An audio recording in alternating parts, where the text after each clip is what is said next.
जय हिंद। मैं आपका भाई सुरेंद्र सिंह। लेयर मुर्गी फार्म स्टार्ट करने के लिए सबसे पहले हमको ज़मीन की ज़रूरत होती है, चाहे वो ज़मीन लीज पर लिया हो या अपना घर का खुद का ज़मीन हो। आप कहीं भी अपना लेयर पोल्ट्री बिजनेस स्टार्ट कर सकते हो। हाँ, जिन मेरे भाइयों को यह पता नहीं है कि 10,000 के फार्म बनाने में या 5,000 मुर्गी का फार्म बनाने में कितना ज़मीन लगता है, या आप लोगों को कोई सही सलाह नहीं दे पा रहा है, तो चिंता करने की बिल्कुल ज़रूरत नहीं है। आज वह सारी जानकारी इस वीडियो के माध्यम से मैं देने की पूरी कोशिश करूंगा। आप चाहे छोटा फार्म बनाओ या बड़ा फार्म बनाओ, कोई मेरे भाई 1,000 मुर्गी से अपना काम स्टार्ट करना चाहते हैं, कोई 2,000 मुर्गी से, कोई 3,000, कोई 5,000, कोई 10,000 और कोई 20,000 मुर्गी से अपना लेयर फार्मिंग स्टार्ट करना चाहते हैं। एक बात आप लोगों को जान लेना बहुत जरूरी है कि सबका प्रोसेस, चाहे अब 1,000 का फार्म बनाओ और चाहे 50,000 का बनाओ, सब फार्म बनाने का प्रोसेस एक जैसा ही होता है। जिस तरह से मेरा फार्म है, इसी तरह से लेयर फार्म आपके भी बनेंगे। यदि आप बड़ा फार्म बनाने के बारे में सोच रहे हो तो उसके लिए थोड़ा ज़्यादा जमीन लगेगा, और यदि छोटा लेवल से आप लेयर फार्मिंग करना चाहते हो तो आप छोटे जमीन से, थोड़ा सा भी जमीन से आप अपना ये लेयर पोल्ट्री बिजनेस स्टार्ट कर सकते हो। हमारा ये लेयर फार्म कह लो या अंडा फार्म कह लो, अधिकांश 2 तरह के बनते हैं। एक 3 लाइन के बनेंगे और दूसरा 4 लाइन के बनते हैं। जिस तरह से हमारा ये फार्म है यह 4 लाइन का है, और बहुत सारे मेरे भाई जो हैं 3 लाइन का भी अपना फार्म बनाते हैं। दोनों बेस्ट हैं, इसमें कोई कंफ्यूजन मत रखना कि 3 लाइन वाला बेस्ट है या 4 लाइन वाला, दोनों आप बना सकते हो। अंतर बस इतना ही है कि 3 लाइन का यदि आप फार्म बनाते हो तो उसमें आपकी चौड़ाई, जमीन की चौड़ाई थोड़ी कम लगेगी, और 4 लाइन का यदि फार्म आप बनाते हो तो उसमें आपकी जमीन की चौड़ाई थोड़ी सी बढ़ जाएगी। बस यही अंतर है, बाकी ये दोनों फार्म परफेक्ट हैं। ये हमारा जो फार्म आपको वीडियो के माध्यम से दिखाई दे रहा है, यह फार्म 4 लाइन का है, और इसकी जो कैपेसिटी है इस फार्म की 12,000 मुर्गी की कैपेसिटी है। यानी एक लाइन में हमारे 3,000 बेड हैं, 4 लाइन में सीधा सीधी 12,000 बेड हो गए। हमारे इस फार्म की लंबाई 190 फीट है। जहां तक हमारा केज है बस वहीं तक बता रहा हूं, बाकी हमने इसको 200 फीट में बनवा रखा है। दाना वगैरह रखने के लिए हमने 10 फीट एक्स्ट्रा डाल रखा है, और इसकी चौड़ाई जो है 48 फीट है। मोटा मोटी आप 50 फीट लेकर के चल सकते हो। लेकिन यदि आपके पास इतना चौड़ा जमीन नहीं है, कम चौड़ा जमीन है, और आपको इतना ही बड़ा फार्म बनाना है, इससे भी बड़ा फार्म बनाना है, तो आपको उसकी लंबाई बढ़ानी पड़ेगी। तो आप आराम से 12,000, 15,000, 17,000, 20,000 जितना भी कैपेसिटी का फार्म बनाना चाहते हो, तो लंबाई को लंबा करके, मतलब लंबाई बढ़ा करके आप अपना फार्म बना सकते हो। ये मैंने आप लोगों को सीधा सीधा हिसाब बता दिया।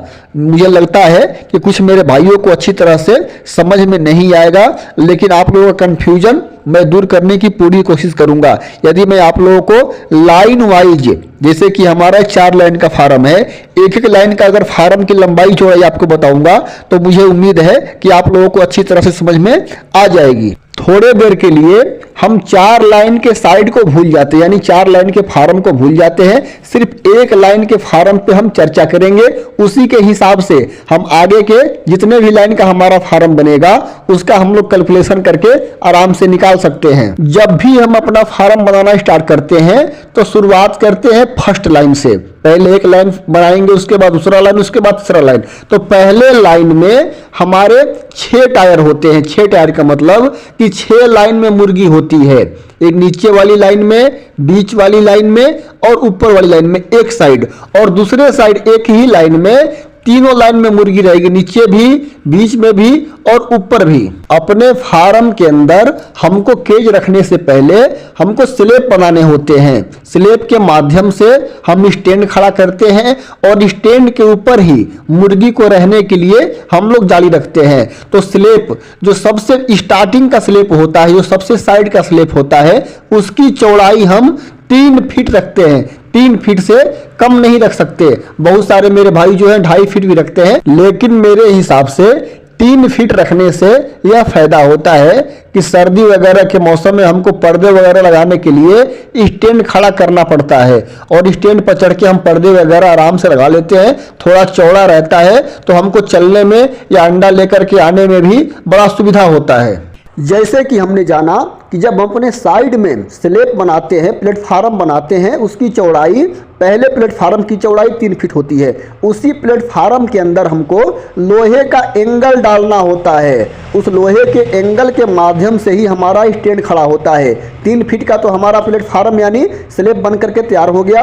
उस स्लैब में हमको 1 फीट लंबा एंगल डालना होता है। उसी एंगल से हम स्टैंड को वेल्डिंग करके खड़ा करते हैं। यानी हमारा जो है 3 फीट का स्लैब हो गया साइड वाला, और उसमें हमने 1 फीट लंबा एंगल बाहर की तरफ कर दिया स्टैंड खड़ा करने के लिए। अब हम जानते हैं कि हमारा स्टैंड रखने के लिए चौड़ाई कितनी चाहिए। हमारे फार्म में स्टैंड खड़ा करने के लिए चौड़ाई हमको 6.5 फीट रखनी होती है।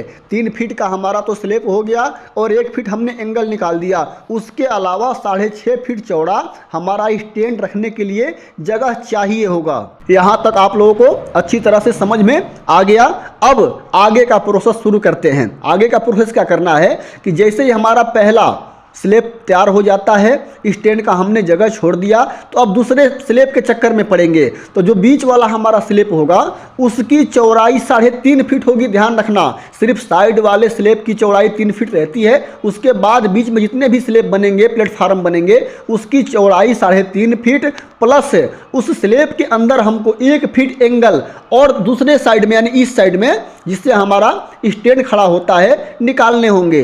दोनों स्लैब के साइड वाला जो एंगल हमने 1 फीट निकाल रखा है उसी पर हमारा स्टैंड वेल्डिंग करके खड़ा किया जाता है। अब हम लोग कैलकुलेशन करते हैं कि एक लाइन का केज तैयार करने में हमको कितना चौड़ाई का ज़मीन चाहिए होता है। तो 3 फीट का हमारा स्लैब हो गया, 1 फीट हमने एंगल निकाल दिया, 4 फीट हो गए। उसके बाद 6.5 फीट हमने स्टैंड का जगह छोड़ दिया, 6 4 10, 10.5 फीट हो गए। और 3.5 फीट हमने दूसरा स्लैब डाल दिया। कितने हो गए? लगभग 15 फीट के आसपास से हमारी चौड़ाई हो गई। इसी तरह से आप लोगों को कैलकुलेशन करना है। और 15 फीट की चौड़ाई हमारी एक लाइन मुर्गी के लिए हुई है। तो आप लोग यह कहोगे कि सर 4 लाइन में तो 60 फीट नहीं, बिल्कुल नहीं होगा। जो 3.5 फीट का हमने स्लैब दूसरा वाला जो डाल रखा है उसमें आगे वाले लाइन का कवर हो जाएगा। तो सारा कैलकुलेशन यदि कर लेते हो आप तो 48 और 49 फीट में आपके 4 लाइन के फार्म बन करके तैयार हो जाएंगे। यानी 4 लाइन फार्म बनाने के लिए आपको 48 फीट से लेकर के और 50 फीट के आसपास चौड़ाई वाली जगह चाहिए। इसी तरह से चाहे आप 3 लाइन का अपना साइड बनाओ या 4 लाइन का बनाओ, इस तरह से आप लोगों को अपनी चौड़ाई का कैलकुलेशन कर लेना है। अब हम लोग थोड़ा लंबाई के विषय में जान लेते हैं कि कितना लंबा हमारा फार्म होगा।